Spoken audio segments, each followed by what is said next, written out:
No calendário litúrgico, a gente está nos domingos do Advento, domingos que estão se preparando para a gente celebrar a vinda de Jesus, a encarnação de Jesus. Quando a gente estava escolhendo o tema para esse ano, a gente tinha escolhido a encarnação. Mas aí o pessoal da comunicação falou, isso daí vai ficar esquisito, o pessoal vai achar que é espírita isso daí. Reencarnação é espírita, a encarnação é divina, né? Mas é a presença de Deus. Quando Deus abre mão da sua divindade, diz ali em Filipenses que Jesus, não se apegando ao fato de ser Deus, ele abre mão dos atributos divinos de onipresença, onisciência, onipotência e assume forma humana. E diz não só forma humana, mas forma de servo. E servo obediente até a morte. E não só morte, mas morte de cruz, o pior tipo de morte que podia existir. Pelo que também Deus o exaltou sobremaneira. E o levou até a direita de Deus Pai, onde ele está assentado, de onde virá para julgar os vivos e os mortos. Então a gente está estudando o livro de Mateus. Eu queria fazer essa abordagem a partir do livro de Mateus. Mas antes disso, qual que foi a missão de Jesus aqui? A gente tem essa profecia de Isaías, que Jesus vai narrar no dia que ele foi, quando ele inicia seu ministério. Ele diz assim, o Espírito do Senhor Deus está sobre mim, porque o Senhor me ungiu para pregar boas novas aos pobres. Enviou-me a curar os quebrantados de coração, a proclamar libertação aos cativos e a pôr em liberdade os algemados. Ele vai continuar o texto aqui, mas eu queria destacar que não é de hoje, não é do tempo de Jesus, não é só do tempo de Lutero, não é só do tempo do John Wesley. A gente é filho dos metodistas, né, dos wesleyanos. Você sabe que um dos maiores dilemas do John Wesley era ir pregar para os mineiros, para o pessoal que cavava carvão. Porque para ele a pregação devia ser num lugar específico da igreja. Então, quando ele ouve, você devia sair daqui e pregar lá na boca da mina.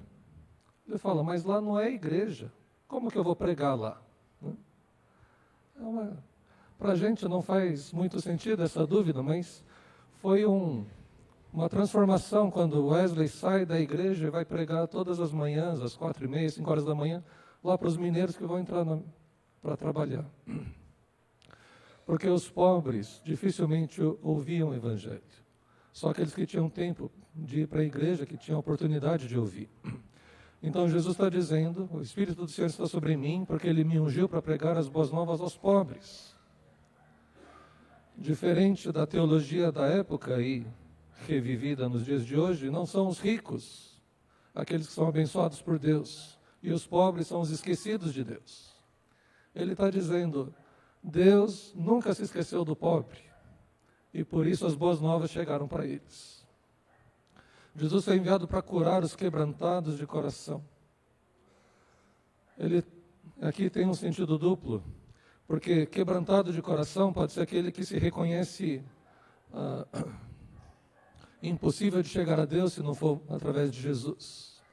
Mas o quebrantado de coração é porque na vida a gente passa por dificuldades, enfrenta crises, enfrenta perdas, enfrenta dores. E Jesus disse que Ele foi enviado para curar os quebrantados de coração. Ele veio para proclamar libertação aos cativos, aqueles que estão presos à sua própria ambição, presos a si mesmos, presos a um sistema opressor,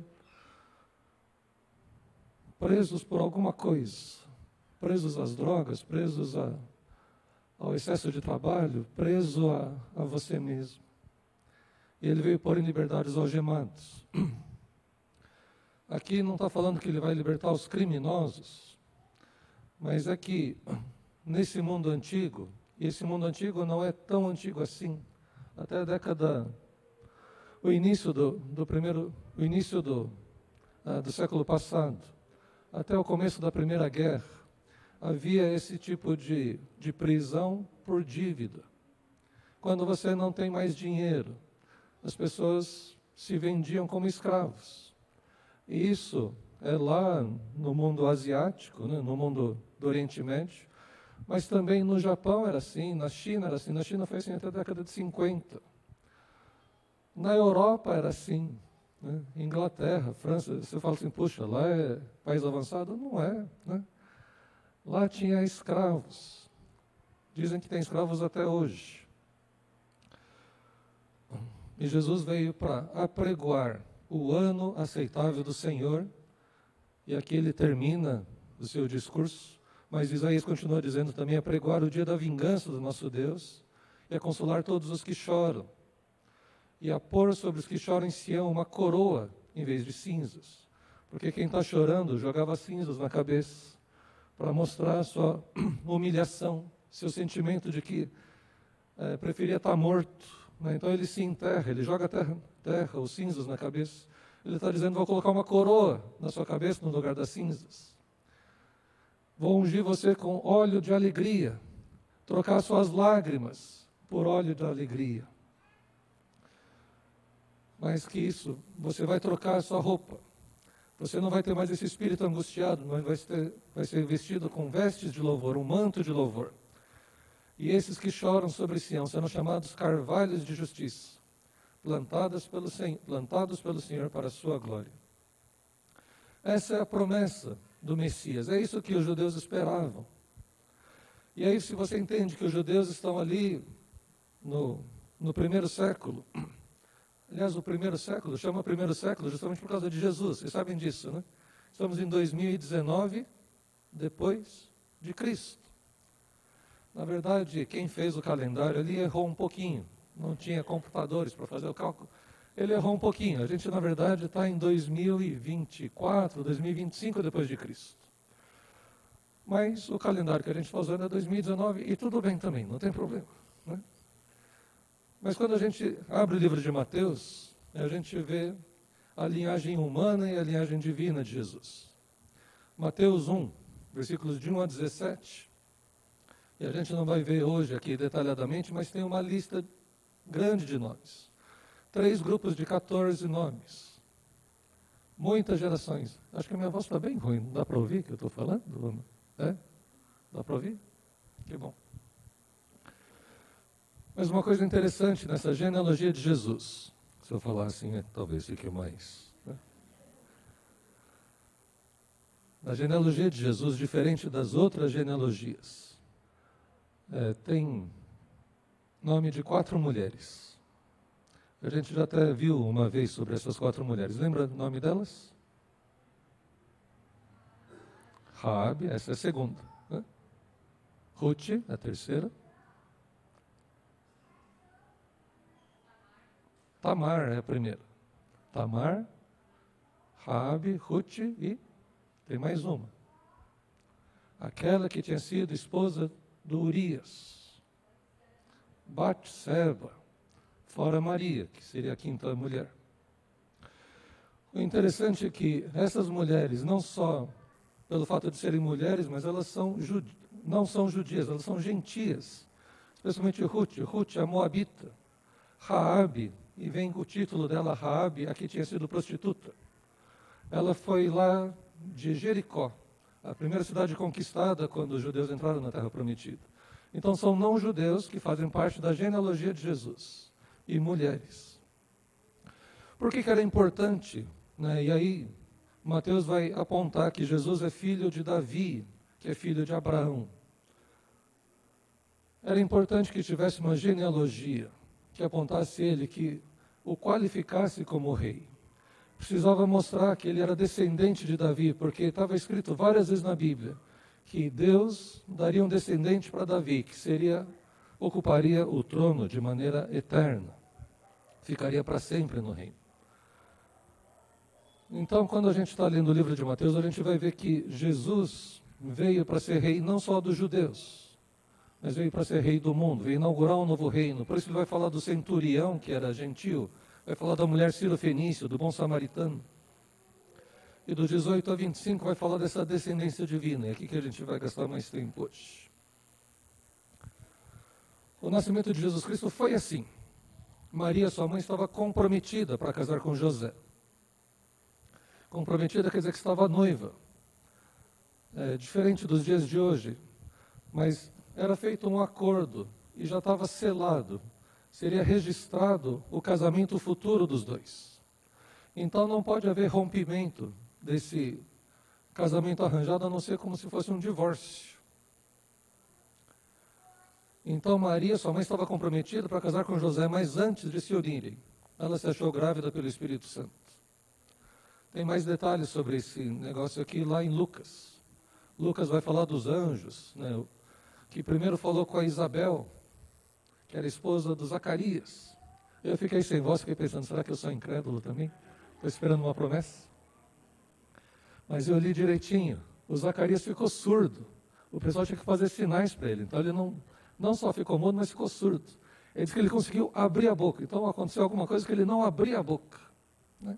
Então não é o meu caso. Estou abrindo a boca aí. Antes que pensei mal. Né? Então, mas tem essa coisa do Zacarias e Isabel. Os dois eram já de idade. Muito idosos, está escrito ali. E a Isabel, que não tinha filhos, era estéril. Além de estéril, já tinha entrado na menopausa. Ela ficou grávida. 6 meses depois, Maria recebe a mesma notícia. Um anjo chega para ela e fala, você é agraciada. Ela falou, não entendi. Né? O que eu ganhei? Né? Então, você vai ser a mãe do Messias. Ela falou, mas eu não tive relação com nenhum homem ainda. Vai ser com José? Ele falou, não se preocupe, o Espírito Santo vai produzir isso, vai gerar isso em você.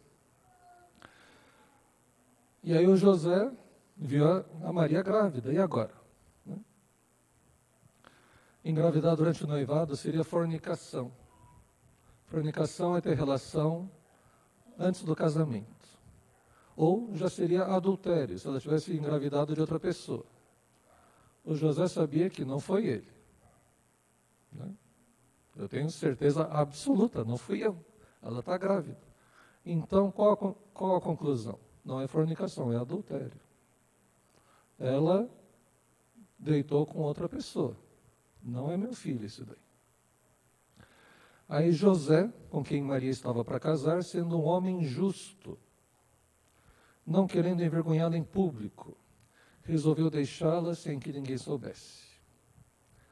Olha que coisa interessante. José, um homem justo. De modo geral, a gente entende justiça como algo desvinculado da misericórdia. A justiça é seguir a lei, é seguir o preto no branco. Mas aqui, observe que Mateus escreve, José, sendo um homem justo, não querendo envergonhá-la em público, resolveu deixá-la sem que ninguém soubesse. Enquanto ele refletia sobre isso, eis que lhe apareceu em sonho um anjo do Senhor dizendo, José, filho de Davi, não tenha medo de receber Maria como esposa, porque o que nela foi gerado é do Espírito Santo. Então, justiça não é o oposto de misericórdia. Justiça é o oposto de legalismo. E aí a gente já viu várias coisas no livro de Mateus, onde Jesus vai brigar com os religiosos, porque vocês não estão sendo justos, vocês estão sendo legalistas. E isso é contra o reino de Deus. Isso é contra o espírito desse reino que está sendo implantado. Ela dará à luz um filho, e você porá nele o nome de Jesus, porque ele salvará o seu povo dos pecados deles. Então o anjo diz para Maria, esse vai ser o nome do seu filho, assim como falou para Isabel. Falou para Isabel, a prima, acho que um dos meus filhos estava perguntando, você sabia que a Isabel era Elizabeth? Não sei porque os americanos, os ingleses mudam tanto o nome. Né? Em vez de chamar de Tiago, chama de James. Né? Que James? É Tiago. Né? Em japonês também ficou. Né? Não, em japonês é Jacobo, né? O livro de Tiago. Porque mesmo em português é esquisito. Né? Era para ser Jacó. Mas era Santo Jacó, Santo Iaco, Santiago. Aí resolveram tirar o santo, ficou Tiago. Então, não tem Tiago também, é Jacó. Né? E o nome de Jesus é o nome grego para Yoshua. O nome dele era Josué. O significado do nome de Jesus é Ele salvará o povo. É Salvador, aquele que salva. Ora, tudo isso aconteceu para se cumprir o que foi dito pelo Senhor por meio do profeta. Eis que a virgem conceberá e dará à luz um filho. E ele será chamado pelo nome de Emanuel. Emanuel significa Deus conosco. Fala, peraí, vai mandar chamar ele de Jesus para cumprir uma profecia que fala que ia chamar Emanuel? Não entendi, né? Então a gente precisa entender alguns nomes aqui. Eu vou mostrar daqui a pouco. Então ele é Jesus, e ele é Cristo, né, porque é filho da Maria Cristo com José Cristo. Né? Ele é Jesus o Cristo, Jesus o Messias. E ele ia ser chamado de Emanuel, que significa Deus conosco. Ele é a própria presença de Deus. Ele é a encarnação de Deus, a presença de Deus entre o seu povo. Quando José despertou do sono, fez como o anjo do Senhor lhe havia ordenado e recebeu Maria por esposa. Aí eles casaram de fato. E o versículo 25 diz, porém não teve relações com ela, enquanto ela não deu à luz um filho, a quem pôs o nome de Jesus. Para mim? Obrigado, Dani. Eu devia ter pego água aqui.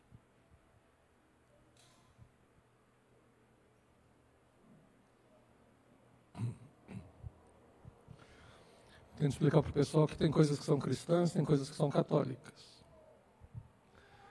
O católico normalmente é cristão, mas tem coisas que tem na tradição católica que só católico tem. Então, Maria era virgem quando concebeu Jesus, quando ficou grávida de Jesus. Mas para Jesus nascer, ela deixou de ser virgem. E foi casada com José. José recebeu ela por esposa. Marido e esposa têm relações sexuais. E Maria tem outros filhos. E aí alguém de uma tradição católica vai dizer, não eram irmãos de Jesus, eram primos. Né? Está escrito aqui, não teve relações com ela enquanto não deu à luz um filho, a quem pôs o nome de Jesus. Então Jesus é a tradução grega para Yoshua, Josué, é Salvador. Cristo não é o sobrenome, é Messias. Tem uma música que a gente canta com um monte de nomes estranhos. Uma delas fala Yoshua HaMashiach. Yoshua é o nome de Jesus. O Ha é um artigo, né? E o Mashiach é Messias. Então, Cristo é grego e Messias é hebraico para o mesmo significado, que é ungido, escolhido. E ele era Deus conosco, Emanuel. Está lá em Isaías, nesse versículo que a gente leu agora há pouco. Aí, continuando, capítulo 2 de Mateus, a gente vai ver Jesus sendo reverenciado. As primeiras pessoas que foram reverenciar não está no livro de Mateus, está em Lucas, né? Porque uma multidão de anjos aparece para pastores. E aí você começa a entender como é que o pessoal fala assim, eu acho que não foi dia 25 de dezembro. Atrapalha você se o Natal não for 25 de dezembro? Tem problema? Se for em junho, se for maio, assim. Jesus nasceu, né? Por que o pessoal fala que não pode ter sido em dezembro? Porque lá é hemisfério norte. Dezembro é muito frio. Então os pastores não devem estar no pasto cuidando das ovelhas. Então esse 25 de dezembro foi uma data que escolheram ali, mas não é exatamente o dia que Jesus nasceu. E não tem problema, né? Entenda isso, né? Porque às vezes vem gente e fala, você sabia que Jesus não nasceu no dia 25 de dezembro? Aí você pode falar, eu sei, não tem problema. Mas ele nasceu, não nasceu? Mas o livro de Mateus vai trazer as primeiras pessoas que vêm reverenciar Jesus. São sábios, médicos, estudiosos, astrônomos, astrólogos. Aquilo era tudo meio misturado, né? Cientista, médico, feiticeiro, era meio misturada a coisa. Mas eram pessoas que tinham conhecimento do sobrenatural. Pessoas que tentavam entender a natureza, os primeiros cientistas da época. E aí, esse grupo de magos, sabe como é que fala mago em grego? Mago. Você aprendeu uma palavra em grego, agora você sabe, né? Eram magos. A Bíblia não fala de onde eles vieram, só fala que vieram do Oriente. Talvez fossem chineses, ou japoneses, ou coreanos, não sei, né? Talvez fossem mais próximos, mas fala que vieram lá do Oriente. E eles vão lá para encontrar esse que é o filho, o rei de Israel. A estrela conduziu eles até Jerusalém. E chegando em Jerusalém, não viram mais a estrela. E aí a lógica diz, bom, se ele é o rei de Israel, deve estar no palácio. Só pode ser. Vamos lá no palácio. Aí foi conversar com Herodes. E aí, nasceu seu filho? Não estou sabendo. Que filho? Né? Viemos aqui para prestar homenagens ao rei de Israel. Esse Herodes que estava ali, era Herodes o Grande. Herodes o Grande não tem a ver com o tamanho dele, mas ele foi alguém que fez grandes obras. Assim, alguém que modificou a arquitetura urbanística de Israel. Ele fez Massada, lembra do Massada? Uma fortaleza inexpugnável, né? Foi ele que fez Cesareia de Filipe, que era sei lá, como chama, Bertioga. Não entendi? A Riviera francesa deles ali. É um lugar muito bonito, as ruínas tem até hoje, um lugar lindíssimo. E aí ele, como bom político, qual o nome que ele dá? Ele não vai chamar aquilo de Herodias, né? Chama de Cesareia, né? Puxando o saco do César. E o César fala, puxa, isso é o máximo, né? Herodes construiu o templo de Jerusalém. O templo, no tempo de Jesus, é o templo de Herodes. Esse que falam que é o templo de Jerusalém, lá em São Paulo, é o templo de Herodes. A arquitetura é o templo de Herodes, é o último templo que foi construído. Esse rei não era judeu, era idumeu. Idumeu quer dizer que ele era descendente do Esaú e não do Jacó. A mãe dele era árabe, então ele não tinha sangue judeu para assumir o trono judaico. Então ele tinha que ficar compensando de outras formas. Eu desconfio até, não está escrito isso em nenhum lugar, nem comentário, mas eu acho que ele era baixinho. Porque ele tinha que ficar provando, né? Não sei, ele está o tempo todo ali tentando mostrar que ele... E ele era muito desconfiado. Sabe que ele mandou matar a esposa, uma das esposas? Mandou matar os cunhados, porque achou que eles estavam tramando alguma coisa para tirar ele do trono. Então, quando chegam esses magos, falando que chegou o rei dos judeus, né, que nasceu o rei dos judeus, ele fala, por favor, faz um grande favor para mim, eu não estava preparado para isso, mas assim que você localizar ele, vem contar para mim onde é para eu poder ir lá adorá-lo. Você sabe que governo, Estado, quando mistura com religião, e assim, a coisa não está boa ali. Então Herodes quer ir lá pretensamente para adorar esse rei dos judeus. Lógico que não vai. Deus avisa os magos da intenção ruim de Herodes. E eles vão embora por outro caminho. O Herodes tinha chamado os magos para conversar pessoalmente, dizendo, explica para mim qual a data que esse rei nasceu. Que idade tem esse rei agora? Que idade tem esse menino? E aí a gente sabe, porque Herodes manda matar todas as crianças abaixo de 2 anos. Então, o presépio que a gente faz é bonitinho, pode continuar ali os magos ali, mas provavelmente os magos não foram no presépio, os magos não foram na manjedoura. Jesus estava numa casa já.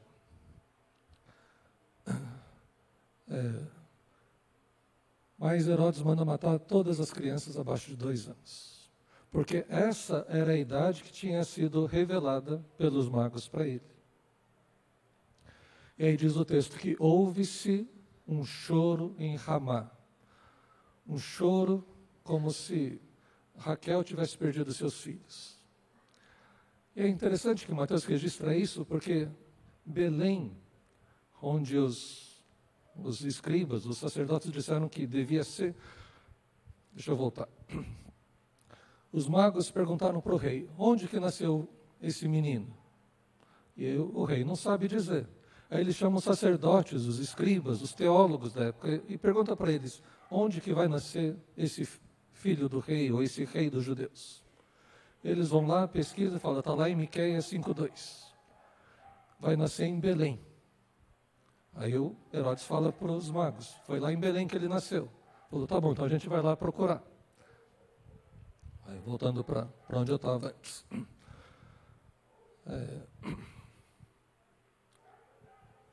Me perdi. Foi reverenciado pelos magos, mas foi hostilizado pelo rei.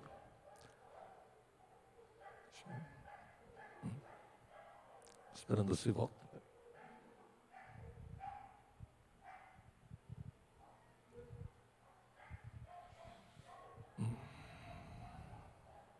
Eu ia falar mais alguma coisa, mas esqueci. Mas o interessante para colocar aqui é que ele foi ignorado. Foi reverenciado por gentios, foi hostilizado pelo governo, pelo rei da época, e ele foi ignorado pelos sacerdotes e escribas. Aqueles mesmos que foram convocados por Herodes para dizer onde vai nascer, todos eles falam, é em Belém. Eles foram lá? Não foram. Você sabe que, lembrei que eu ia falar, não basta a gente conhecer, saber as coisas.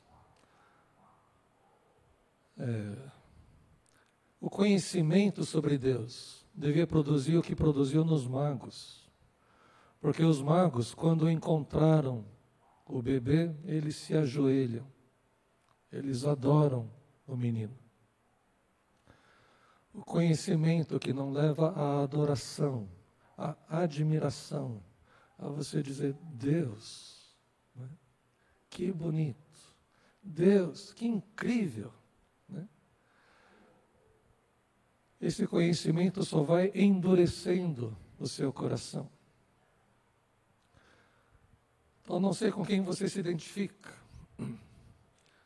O comentário que eu ia fazer é que a gente não sabe quantos são os magos.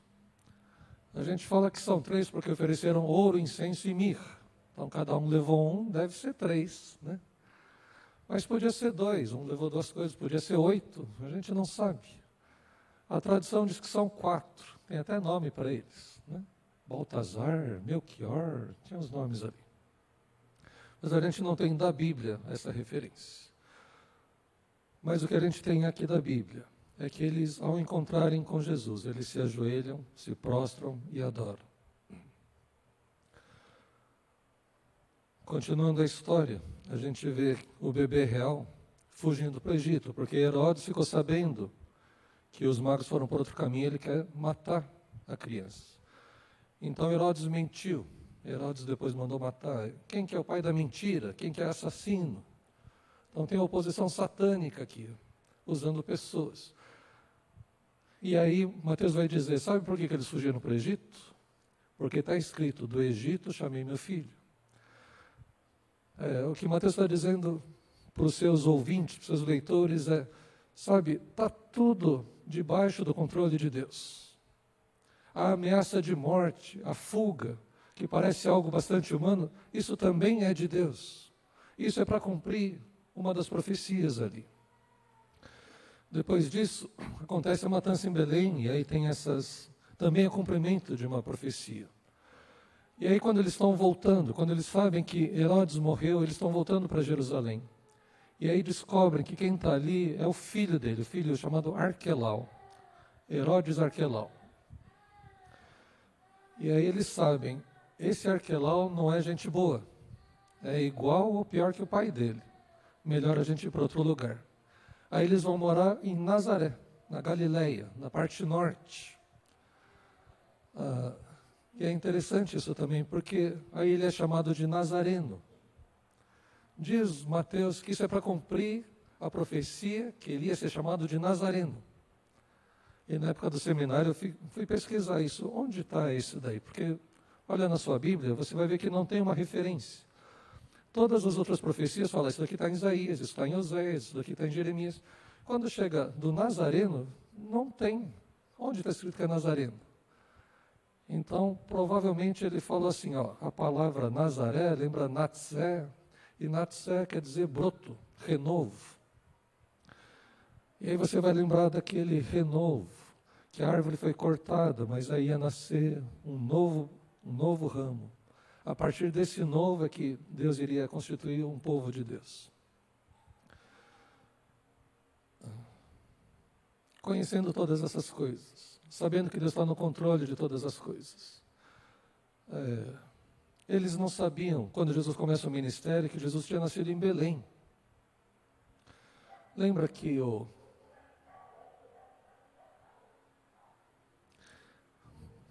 esqueci o primeiro nome, Natanael, que é chamado depois de Bartolomeu. Ele fala assim, de Nazaré viria alguma coisa boa? Não pode ser, o Messias não vai vir de Nazaré.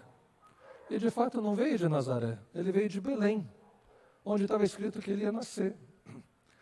Então o pessoal nem para conferir a certidão de nascimento dele, ir lá no cartório, falar onde nasceu esse Jesus, né? Cada uma dessas coisas, Deus vai fazendo, Deus vai montando. E a gente só vê o quadro todo, depois que ele está pronto. 30 anos depois, quando começa o seu ministério, João, o seu primo, que nasceu 6 meses antes. Normalmente as imagens que a gente tem, o João está com barba comprida, parece um velhinho já, né? Mas ele é 6 meses mais velho que Jesus. Esse João, que saiu pregando, arrependam-se porque o reino de Deus está próximo. Ele vê Jesus passando e diz, aquele ali é o Cordeiro de Deus que tira o pecado do mundo. Então, ao nos prepararmos para o Natal, para celebrar o nascimento de Jesus, a encarnação de Jesus, a gente está celebrando não um menino fofinho, bonitinho, que aparece nos presépios, mas a gente está celebrando o cumprimento da profecia de Deus, que ia salvar o mundo. Jesus, aquele que salva, Cristo, o Messias, o ungido de Deus, o Emanuel, aquele que é Deus conosco, ele vai assumir forma humana. E aí tem essa historinha que eu vou terminar. Quando Jesus estava se preparando para descer, para assumir forma humana, houve um silêncio no céu. Uma apreensão. Havia eletricidade no ar. A tensão era muito grande, porque os anjos sabiam, Deus, o Filho de Deus, não são 3 deuses, tá? É um Deus, 3 pessoas, mas Deus Filho está saindo do céu para se tornar homem. E dizem por aí, os anjos comentando, dizem por aí, que ele está indo para morrer. Faz sentido isso para você? Um perguntando para o outro. Como que Deus morre? Né? E tem a ver com sangue. Como que vai ser isso? Né? Então, aquela apreensão. Essa apreensão dura 9 meses. Até que o nenê começa a chorar. No meio de um estábulo. Já foi num estábulo? Eu dormi num estábulo uma vez, camping lá em Marília. Primeiro camping que a gente foi fazer, a gente chegou de noite, uma chuva danada. Onde você pisava, entendeu? É onde ficam as vacas, cavalos, então não tinha onde deitar. Né? Eu achei uma caixa d'água vazia. Eu entrei na caixa d'água e dormi ali, sequinho. Né? Mas foi num estábulo, de noite. Não tinha bebê conforto, não tinha doula, não tinha parteira, só José estava ali, meio sem jeito. Né? Porque se José ainda fosse pastor de ovelha, ele sabia como que a coisa acontece, mas ele era marceneiro, carpinteiro. Ele não entendia dessas coisas. Né? E aí, naquela noite, o Filho de Deus, assume forma humana. Ele se identifica com a gente, porque ele sabe o que é sofrer. Sabe, eu acompanho, né, muita gente que passa por sofrimento. E o sofrimento faz parte da vida humana, mas algumas pessoas passam por sofrimento ainda maior. Mas Jesus diz: o Senhor me enviou para curar os quebrantados de coração. Eu queria terminar dessa forma. Se o seu coração está quebrantado, Ele está dizendo: eu vim aqui para curar você. Deus, o Senhor é um Deus tão bom.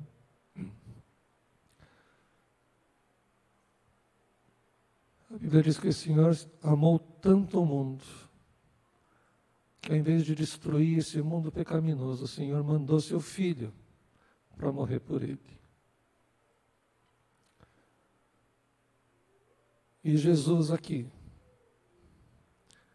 aquele que era filho do rei, o próprio rei,